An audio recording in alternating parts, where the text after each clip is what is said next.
Hey guys, Jay Stevens here from Toronto, Ontario. Made the trip down from Canada, and we're here shooting with Jeffrey Sygo. And right now I'm about 240, week out for my show. I stand at about 6'3" tall, and I'm doing men's physique. It'll be the F class, I believe, at the North Americans. Okay, what was the last show you did, buddy? Last show I did was North Americans, would be last year, so 2016 North Americans. Okay, and how did you do? I did very good, actually. Got called off stage top 3, so me and 2 other gentlemen in the center of the call out got called off stage. When I came back to the night show, there wasn't much judging done. They just awarded us, and I ended up taking home 4th. So yeah, 4th at first North Americans there. It was a good outing, but this year, you know, we've made a lot of improvements, and I'm looking to come back in and seal the deal this year. Good deal. I was going to say, and you're coming in how much larger this year than last year? So this year, stage weight, I'm going to say probably put on about 15 pounds of solid muscle between these 2 shows in stage weight. Okay, good deal, bud. Go ahead and tell us about your workout, what you trained today, bud, and the movements and what you like about it. Yeah, so today we did a chest, shoulder, and tricep workout. My training changes a little bit going into the show. You know, when you're a week out, you're not going to be, you know, trying to break any records, doing anything crazy. You know, not a lot of compound lifts. I'm really just trying to squeeze out that last conditioning in the workout and keep the intensity as high as possible, because I do want to burn as many calories as possible to help bring out that conditioning. So by no means were we taking our foot off the pedal. It's just being a little bit smarter with our exercise selection. And how we load the muscle, and basically we're just really going for that feel. We're trying to squeeze the muscle as hard as possible, bring out as much condition as possible, and that in turn, you know, you work the muscle harder, you're working more muscle fibers, so you actually burn more calories. So that's a little bit about the workout today. Okay. How, and what are you weighing like in your off season, bud? My off-season when I actually started this prep, say about like 20 weeks out, something like that, I was about 265. The heaviest I got up to this off-season was 270. Pretty soft. But for me, generally, I take it pretty easy in the off-season as far as supplementation. And when I come into a show, I usually grow into the show. So if you look at it, I've only really dropped, you know, maybe let's say 15 pounds, but I've grown significantly. I've put inches on my arms. That was a big thing we were trying to bring up. My back was another big thing, and we've made significant improvements in the shape and size of those muscles without really dropping, you know, a significant amount of weight. So that tells me that I'm actually growing into the show. Yeah, definitely. What's diet like for your preps for this year? Diet is pretty balanced diet.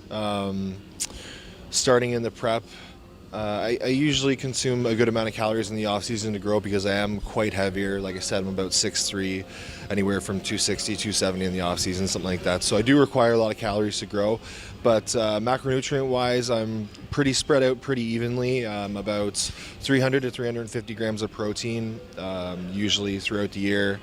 Carbs, you know, it can go anywhere in the off season from 500 to 1,000, and then fats are usually pretty moderate.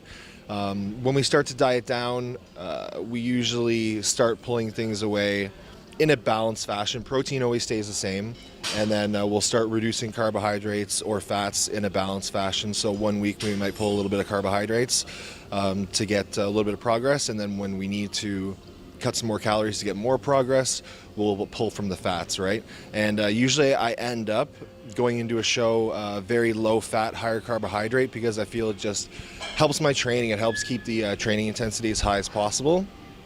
And another thing this year, because my training intensity, that was a big thing I focused on in the off season, was keeping my training intensity very high and getting very strong, which has allowed me to basically consume more calories and get just as lean, if not leaner, than last year, while staying bigger and fuller, and also not doing much cardio, because I really feel like too the cardio really takes away from the training intensity, right? Training intensity should be number one.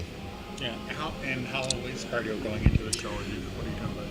Honestly, all prep. The most I've done all prep, and we've been at this 30 minutes. So I do 30 minutes usually post-workout, because I work very early. So I do my workout, and then after work, and then I'll do my cardio after that. It's just, you know, works with my lifestyle. But I haven't gone over 30 minutes of cardio steady state.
Fuck yeah.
The whole prep, and we've been at that point since about 10 to 12 weeks out, just health wise, you know what I mean. I feel it's good to have a little bit of cardio in there, helps move the blood around, helps partition nutrients, stuff like that. So yeah, we've been at 30 minutes the whole time, and like I said, I don't feel like it's beneficial to go over 30 minutes for me, because it just takes away from the energy that I could be putting towards training and my training intensity, which is ultimately what creates the result of getting shredded, ripped, and staying full. So yeah. Anyone you'd like to thank, Ben? Yeah, I'd like to thank my coach, Amir Kamra from Toronto, Ontario too. Known the guy for many, many years, and we've been working together the last couple of years, and every year we just get better and better. Communication between us gets better and better. I want to say that a lot of people that coach hop and stuff like that, you got to give somebody time to learn your body, and I think the longer you work with somebody, if they're actually a good coach, you will get more dialed in, and they will get better at learning your physique and whatnot. And I want to say a big thank you to my girlfriend Kim, lives in Toronto too. Everybody knows when you diet down, especially in those last couple of weeks, you get pretty crabby, you get pretty isolated. It's a pretty intense lifestyle that we live going into a show the last couple of weeks at least, so she puts up with a lot for me, and very appreciative of that. And I want to say thank you to my sponsors, my supplement sponsor Muscle Tech, always behind me, been supporting me. I've been with them the last couple of years. They're awesome. And another big thank you goes to Protein Chefs in Toronto, which is my meal prep service, and I've been with them 2 full contest seasons now, and guys, I could tell you by far that's one of the biggest things about bodybuilding and fitness is the consistency, right? So the consistency is, what's really going to get you the progress, and having them have my meals for me every day. I'm never missing meals. They're always on point. The food quality is great, and they take care of me. So yeah, thank you to the Protein Chefs. So another person I want to say thank you to is my manager Eli Portnoy from CR2 Talent in Miami. I've been with Eli for a couple months now, and he's really been a game changer, helping bring some professionalism to an industry that's strayed a little bit far away from that. So thank you to Eli, my manager at CR2 Talent. Well, good luck on the show. You're looking very impressive, man. I think you should do well, man. I hope you win that card. Thank you very much, man. I appreciate it. I'm very confident going into this show. I've been working hard since I stepped off the North American stage last year. You know what I mean? I've been thinking about this moment. We knew we were going to do this show right after because we came so close last time, and I've made the improvements where I needed to make them. And you know, a week out, it's all about just taking one day at a time and putting in the work and really dialing it in, bringing in the package we know that can win, and yeah, just taking that pro card. Good deal, man. Good luck, and we'll definitely be following along. Thank you very much, Jeff. Yep.